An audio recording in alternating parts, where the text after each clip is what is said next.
ಎಲ್ಲರಿಗೂ ನಮಸ್ಕಾರ. ನಿಮ್ಮ ಶ್ರಾವಸ್ ಕಲ್ಪವೃಕ್ಷ ಚಾನಲ್ಗೆ ಸ್ವಾಗತ. ಇವತ್ತು ರಾತ್ರಿ ಉಳಿದಿರೋ ಅನ್ನದಿಂದ ಈ ರೀತಿ ಲೇಯರ್ ಆಗಿರತಕ್ಕಂಥ ಚಪಾತಿ ಅಥವಾ ಪರೋಟನ ಯಾವ ರೀತಿ ಮಾಡೋದು ಅಂತ ನೋಡೋಣ. ಇಲ್ಲಿ ಯಾವುದೇ ರೀತಿಯ ಮೈದಾ ಆಗಲಿ ಅಥವಾ ಗೋಧಿ ಹಿಟ್ಟಾಗಲಿ ಬಳಸಿರೋದಿಲ್ಲ. ರಾತ್ರಿ ಉಳಿದಿರೋ ಅನ್ನದಿಂದ ಚಿತ್ರಾನ್ನ ಆಯಿತು ಅಥವಾ ಪುಳಿಯೋಗರೆ ಆಯಿತು ತಿಂದು ಏನಾದರೂ ಬೇಜಾರಾಗಿತ್ತು ಅಂತಂದರೆ ಇನ್ಸ್ಟೆಂಟಾಗಿ ಈ ರೀತಿ ಒಂದು ಪರೋಟ, ಆರೋಗ್ಯಕರವಾಗಿರ್ತಕ್ಕಂಥ ಅನ್ನದಿಂದ ಮಾಡಿರ್ತಕ್ಕಂಥ ಪರೋಟನ ಯಾವ ರೀತಿ ಮಾಡೋದು ಅಂತ ನೋಡ್ಕೊಳ್ಳೋಣ. ಮಾಡೋ ವಿಧಾನ ನೋಡ್ಕೊಂಡು ಬಿಡೋಣ. ಮೊದಲಿಗೆ ನಾನಿಲ್ಲಿ ಒಂದು ಅಳತೆ ಕಪ್ಪಿಂದ 1 ಕಪ್ ಆಗುವಷ್ಟು ಚಿರೋಟಿ ರವೆ ಅಥವಾ ಉಪ್ಪಿಟ್ಟು ರವೆನ ತೊಗೊಂಡಿದ್ದೀನಿ. ನಿಮ್ಮ ಕಡೆ ಯಾವುದು ಈ ರೀತಿ ಬಿಳಿ ರವೆ ಇರುತ್ತೆ ಅದನ್ನು 1 ಕಪ್ ಆಗುವಷ್ಟು ತೊಗೊಂಡು ಈ ರೀತಿ ಎಷ್ಟು ಸಾಧ್ಯನೋ ಅಷ್ಟು ನುಣ್ಣಗೆ ಪುಡಿ ಮಾಡ್ಕೊಳ್ಳಿ. ತೀರಾ ನುಣ್ಣಗೇನೂ ಆಗೋದಿಲ್ಲ, ಸಾಧ್ಯವಾದಷ್ಟು ಸಣ್ಣ ಮಾಡಿಕೊಂಡ್ರೆ ಸಾಕು. ಇವಾಗ ರೆಡಿ ಮಾಡಿರ್ತಕ್ಕಂಥ ಅಥವಾ ಸಣ್ಣ ಮಾಡ್ಕೊಂಡಿರ್ತಕ್ಕಂಥ ರವೆನ ಒಂದು ಪಾತ್ರೆಗೆ ತೆಗೆದಿಟ್ಕೊಂಡಿದ್ದೀನಿ. ಮತ್ತು ಅದೇ ಜಾರಿಗೆ ಯಾವ ಕಪ್ಪಿಂದ ರವೆ ತೊಗೊಂಡಿದ್ದೆ ಅದೇ ಕಪ್ಪಿಂದ 1 ಕಪ್ ಆಗುವಷ್ಟು ಅನ್ನನ ತೊಗೊಂಡಿದ್ದೀನಿ. ರಾತ್ರಿ ಉಳಿದಿರೋ ಅನ್ನನೇ ಬೇಕು ಅಂತೆಲ್ಲ ನೀವು ಮೈದಾ ಹಿಟ್ಟಿಂದ ಪರೋಟ ಮಾಡೋದು ಇಷ್ಟ ಇಲ್ಲ ಅಂತಂದರೆ ಈ ರೀತಿ ಅನ್ನ ಹಾಕ್ಕೊಂಡು ಕೂಡ ಸ್ಮೂತಾಗಿರ್ತಕ್ಕಂಥ ಮೃದುವಾಗಿರ್ತಕ್ಕಂಥ ಒಂದು ಪರೋಟನ ಮಾಡ್ಕೊಳ್ಬೋದು. ಅಳತೆಗೋಸ್ಕರ ನಾನಿಲ್ಲಿ 1 ಕಪ್ಪಿಂದ 1 ಕಪ್ ಆಗುವಷ್ಟು ತೊಗೊಂಡಿದ್ದೀನಿ. ಇಷ್ಟೇ ತೊಗೊಳ್ಬೇಕಂತೇನಿಲ್ಲ, ಜಾಸ್ತಿ ಕೂಡ ಹಾಕ್ಕೊಳ್ಬೋದು. ಇವಾಗ ಇದನ್ನು ಕೂಡ ಒಂದು ಸ್ವಲ್ಪ ನೀರು ಹಾಕಿ ನುಣ್ಣಗೆ ರುಬ್ಕೊಂಡು ಬರಬೇಕು. ಒಂದು ಸ್ವಲ್ಪನೂ ಇದು ಅನ್ನದಿಂದ ರುಬ್ಬಿರ್ತಕ್ಕಂಥ ಮಿಶ್ರಣ ಅಂತ ಅನ್ನಿಸ್ಬಾರ್ದು. ಆ ರೀತಿ ಒಂದು ಸ್ವಲ್ಪನೂ ಇಲ್ಲದೆ ಇರುವ ರೀತಿಯಲ್ಲಿ ಅನ್ನನ ಸ್ವಲ್ಪ ನೀರು ಹಾಕಿ ಈ ರೀತಿ ರುಬ್ಬಿಟ್ಕೊಳ್ಳಿ. ಇವಾಗ ರುಬ್ಬಿರ್ತಕ್ಕಂಥ ಅನ್ನದ ಮಿಶ್ರಣನ ನಾನಿಲ್ಲಿ ಮೊದಲೇ ನಾನು ರವೆನ ರುಬ್ಬಿಟ್ಕೊಂಡಿದ್ದೆ ಆ ಒಂದು ಮಿಶ್ರಣಕ್ಕೆ ಅನ್ನದ ಒಂದು ಮಿಶ್ರಣನ ಸೇರಿಸ್ಕೊಳ್ತಿದ್ದೀನಿ. ಕ್ವಾಂಟಿಟಿ ಅನ್ನೋದು 1 ಕಪ್ ಬೇಕು ಅಂತಿಲ್ಲ, ಜಾಸ್ತಿ ಪ್ರಮಾಣದಲ್ಲಿ ಕೂಡ ನೀವು ಹಾಕ್ಕೊಂಡು ರುಬ್ಕೊಳ್ಬೋದು. ಇವಾಗ ನೋಡಿ ರುಬ್ಬಿರ್ತಕ್ಕಂಥ ರವೆ ಹಾಗೆ ಅನ್ನದ ಮಿಶ್ರಣಕ್ಕೆ ರುಚಿಗೆ ತಕ್ಕಷ್ಟು ಉಪ್ಪನ್ನ ಸೇರಿಸ್ಕೊಂಡಿದ್ದೀನಿ. ಹಾಗೆ ಒಂದು ಸ್ವಲ್ಪ ಕಲರ್ಗೋಸ್ಕರ 1/4 ಸ್ಪೂನ್ ಆಗುವಷ್ಟು ಸಕ್ಕರೆ ಪೌಡ್ರನ್ನ ಸೇರಿಸ್ಕೊಂಡಿದ್ದೀನಿ.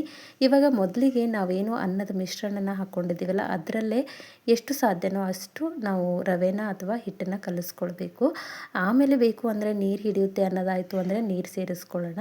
ಮೊದಲಿಗೆ ಈ ರೀತಿ ಕಲಿಸ್ಕೊಳ್ಳಿ, ಯಾಕಂದರೆ ನೀರು ಹಾಕಿ ನಾವು ಅನ್ನನ ರುಬ್ಬಿರೋದ್ರಿಂದ ನಮಗೆ ಅಳತೆ ಕರೆಕ್ಟಾಗಿ ಗೊತ್ತಾಗೋದಿಲ್ಲ. ಮೊದಲು ಈ ರೀತಿ ನೀವು ನೀಟಾಗಿ ಹಿಟ್ಟನ್ನ ಕಲಿಸ್ಕೊಳ್ಳಿ. ಅದನ್ನಾದಮೇಲೆ ಹಿಟ್ಟಿಗೆ ಏನಾದರೂ ನೀರಿನಂಶ ಬೇಕು ಅನಿಸಿದರೆ ಮಾತ್ರ ನೀರನ್ನ ಸೇರಿಸ್ಕೊಳ್ಬೇಕು. ಆದರೆ ಹಿಟ್ಟನ್ನ ಒಂದು ಸ್ವಲ್ಪ ಸ್ಮೂತಾಗಿ ಸೇರಿಸ್ಕೊಳ್ಬೇಕು. ನಾನು ಕೂಡ ಇಲ್ಲಿ ಮೊದಲು ಅನ್ನದ ಜೊತೆಗೇ ನಾನು ಈ ಒಂದು ರವೆ ಮಿಶ್ರಣನ ಕಲಿಸ್ಕೊಂಡೆ. ಅದಾದಮೇಲೆ ಮತ್ತೆ ನೀರು ಬೇಕು ಅನಿಸಿತ್ತು, ಹಾಗಾಗಿ ಒಂದು 2-3 ಸ್ಪೂನ್ ಆಗುವಷ್ಟು ನೀರನ್ನ ಸೇರಿಸ್ಕೊಂಡು ಮತ್ತೆ ಹಿಟ್ಟನ್ನು ಕಲಿಸ್ಕೊಳ್ತಿದ್ದೀನಿ. ಹಿಟ್ಟನ್ನು ಕಲಿಸೋದು ಕೂಡ ತುಂಬಾ ಇಂಪಾರ್ಟೆಂಟು. ಹಿಟ್ಟನ್ನ ಒಂದು ಸ್ವಲ್ಪ ಚಪಾತಿ ಹಿಟ್ಟಿನಕ್ಕಿಂತ ಸ್ಮೂತಾಗಿ ಹಿಟ್ಟನ್ನ ಕಲಿಸ್ಕೊಳ್ಳಿ. ಯಾಕಂದರೆ ನಾವಿಲ್ಲಿ ರವೆ ಬಳಸಿರ್ತೀವಿ. ಹಾಗೆ ರವೆನ ನಾವು ಸಣ್ಣ ಮಾಡಿಕೊಂಡು ಅಥವಾ ಪೌಡ್ರ್ ಮಾಡ್ಕೊಂಡಾಗ ಕಂಪ್ಲೀಟಾಗಿ ಪೌಡ್ರ್ ಆಗಿರೋದಿಲ್ಲ, ಹಿಟ್ಟಾಗಿರೋದಿಲ್ಲ. ಹಾಗಾಗಿ ರವೆ ನೆನ್ಕೊಳ್ಬೇಕು ಅನ್ನೋದಕ್ಕೋಸ್ಕರ ನೀರಿನ ಅಂಶ ಸ್ವಲ್ಪ ಜಾಸ್ತಿ ಇರಲಿ.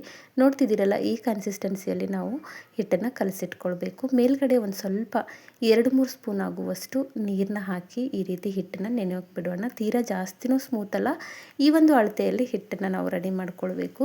ಇವಾಗ ನೋಡಿ ಹಿಟ್ಟು ರೆಡಿಯಾಗಿದೆ. ಇದ್ರ ಮೇಲ್ಗಡೆ ಈ ರೀತಿ ಮುಚ್ಚಿ 20 ನಿಮಿಷ ರೆಸ್ಟ್ ಮಾಡೋಕ್ಕಿಡೋಣ. ಈ ಸೈಡಲ್ಲಿ ಒಂದು ಬೌಲಿಗೆ ನಾನು 3 ಸ್ಪೂನ್ ಆಗುವಷ್ಟು ಅಕ್ಕಿ ಹಿಟ್ಟನ್ನು ಸೇರಿಸ್ಕೊಳ್ತಿದ್ದೀನಿ. ನೀವು ಈ ರೀತಿ ಕೂಡ ಮಾಡ್ಕೊಳ್ಬೋದು ಅಥವಾ ಚಪಾತಿ ಮಾಡುವಾಗ ಹಿಟ್ಟನ್ನು ಅಂದರೆ ಡ್ರೈ ಹಿಟ್ಟನ್ನು ಮೇಲ್ಗಡೆ ಉದುರಿಸ್ಕೊಳ್ಬೋದು.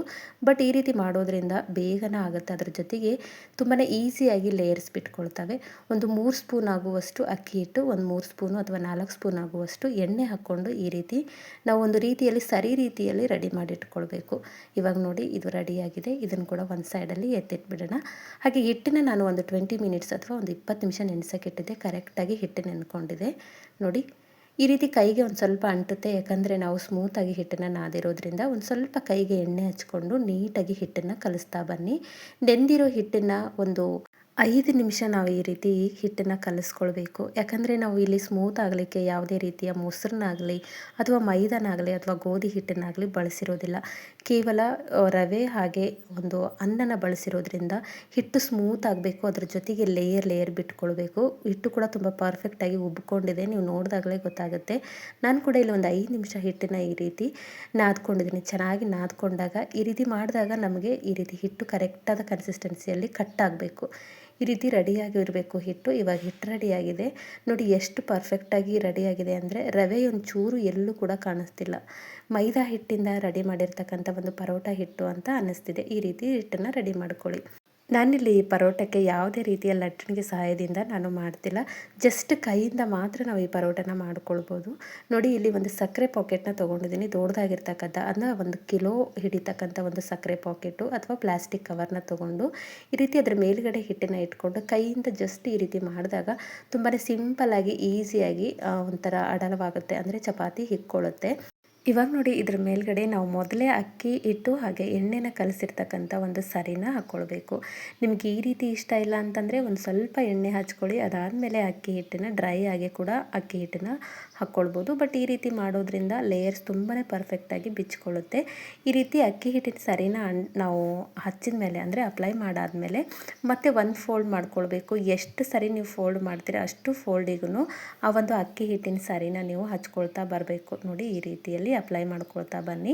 ನಿಮಗೆ ಯಾವ ರೀತಿ ಪರೋಟ ಮಾಡಲಿಕ್ಕೆ ಇಷ್ಟನೋ ಅದೇ ರೀತಿಯಲ್ಲಿ ಮಾಡ್ಕೊಳ್ಳಿ. ಹೀಗೆ ಮಾಡಬೇಕು ಅಂತೇನಿಲ್ಲ, ನಾನಿಲ್ಲಿ ಈ ರೀತಿ ಮಾಡ್ಕೊಳ್ತಿದ್ದೀನಿ. ನಿಮಗೆ ಯಾವ ರೀತಿ ಇಷ್ಟ ಆಗುತ್ತೋ, ಯಾವ ಒಂದು ಮೆಥಡಲ್ಲಿ ಪರೋಟ ಮಾಡಲಿಕ್ಕೆ ಅಥವಾ ನಾರ್ಮಲಾಗಿ ನೀವು ಯಾವ ರೀತಿಯಲ್ಲಿ ಪರೋಟ ಮಾಡ್ತೀರಿ ಅದೇ ರೀತಿಯಲ್ಲಿ ಈ ಒಂದು ಸ್ಟೆಪ್ನ ಫಾಲೋ ಮಾಡಿಕೊಂಡು ಮಾಡ್ಕೊಳ್ಬೋದು. ಇವಾಗ ಕೈಯಿಂದ ತಟ್ತಾ ಹೋಗೋಣ. ತುಂಬ ಈಸಿಯಾಗಿ ಮಾಡ್ಕೊಳ್ಬೋದು, ಲಟ್ಟಣಿಗೆ ಬೇಕು ಅಂತೆಲ್ಲ.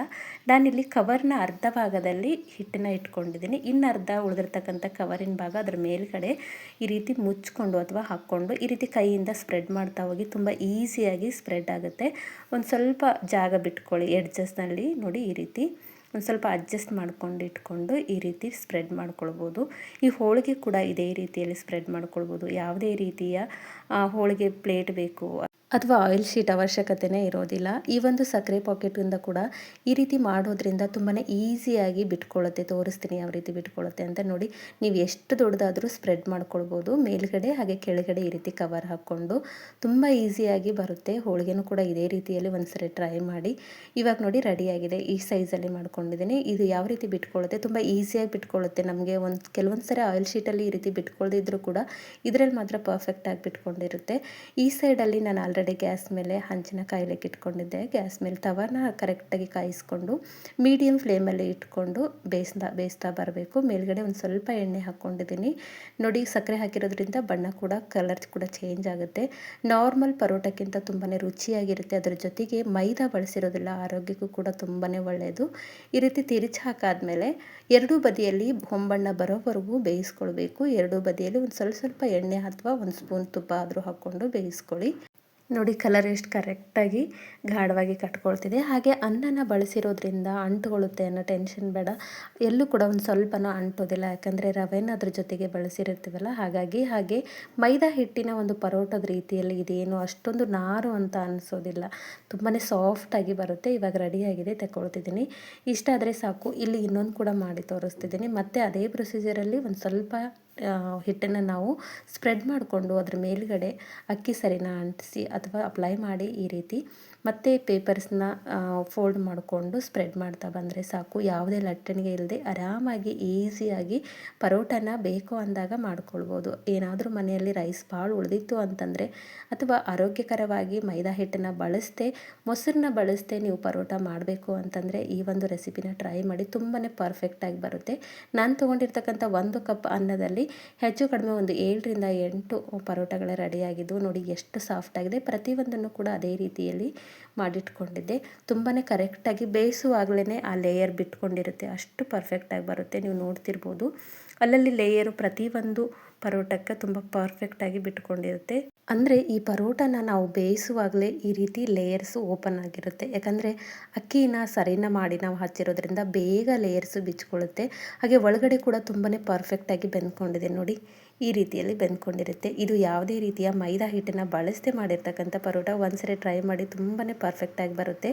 ಐ ಹೋಪ್ ಇವತ್ತಿನ ರೆಸಿಪಿ ನಿಮಗೆ ಭಾಳ ಇಷ್ಟ ಆಗದ ಅಂದ್ಕೊಳ್ತೀನಿ. ಇಷ್ಟ ಆಗಿದ್ದರೆ ದಯವಿಟ್ಟು ನನ್ನ ಚಾನಲ್ನ ಸಬ್ಸ್ಕ್ರೈಬ್ ಮಾಡ್ಕೊಳ್ಳಿ. ಹಾಗೆ ಈ ಒಂದು ರೆಸಿಪಿನ ನಿಮ್ಮ ಫ್ರೆಂಡ್ಸ್ ಆ್ಯಂಡ್ ಫ್ಯಾಮಿಲಿಗೆ ಶೇರ್ ಮಾಡಿ. ನಾಳೆ ಮತ್ತೊಂದು ಹೊಸ ರೆಸಿಪಿಯೊಂದಿಗೆ ಸಿಗೋಣ. ಧನ್ಯವಾದ.